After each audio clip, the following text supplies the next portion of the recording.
Nah, sekarang benar Pak Prabowo memerintahkan untuk melakukan efisiensi, memerangi inefisiensi. Menurut saya tidak salah, betul, gitu ya. Kemudian dari situ pemerintah melakukan yang disebut pemangkasan anggaran yang jumlahnya cukup besar karena 10% dari total government spending, yaitu 306 triliun. Pertama, penglihatan saya seperti ini. Berarti APBN 2025 yang jumlahnya 3.600 triliun yang dibuat oleh pemerintahan Presiden Jokowi, ketika dijalankan baru 3-4 bulan, dia anggap tidak mungkin dijalankan dengan konstruksi seperti itu. Artinya apa?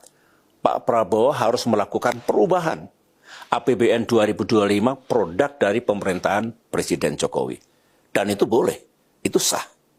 Saya juga begitu dulu tahun 2004. Nah, oleh karena itu menurut saya itu hak Pak Prabowo untuk melakukan penyesuaian dan perubahan.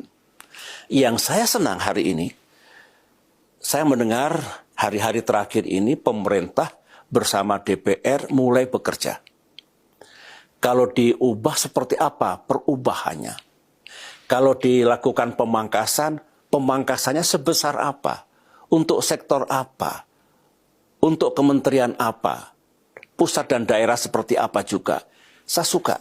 Mengapa saya suka? Pertama, pemerintah dan DPR tidak melanggar konstitusi. Sebab APBN itu dibuat oleh Presiden dan DPR. Begitu bunyinya Undang-Undang Dasar. Kalau tiba-tiba pemerintah mengubah sendiri atau DPR mengubah sendiri, melanggar konstitusi. Nah, dengan duduk bersama ini bagus, wonderful. Artinya nanti apapun yang disepakati, that's it.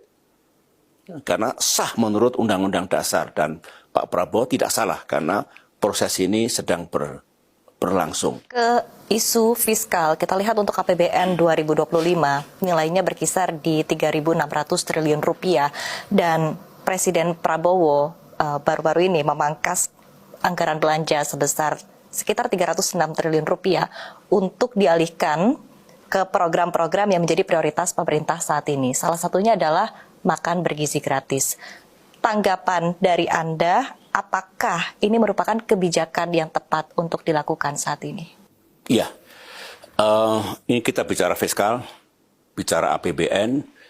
Sebetulnya kalau bicara fiskal sebagai salah satu bentuk economic policy, gitu ya, ini selalu menghadirkan dilema. Kadang-kadang juga bersifat kompleks kait-mengait. Karena kebijakan fiskal itu bersentuhan dengan namanya political economy. Yang dipikirkan oleh Presiden, oleh pemerintah bukan hanya aspek ekonomi, tetapi juga aspek sosial, ya, aspek politik. Oleh karena itu, Pak Prabowo pasti memikirkan keseluruhan economic policy beliau, termasuk kebijakan fiskal dengan mempertimbangkan semua aspek itu. Itu dulu.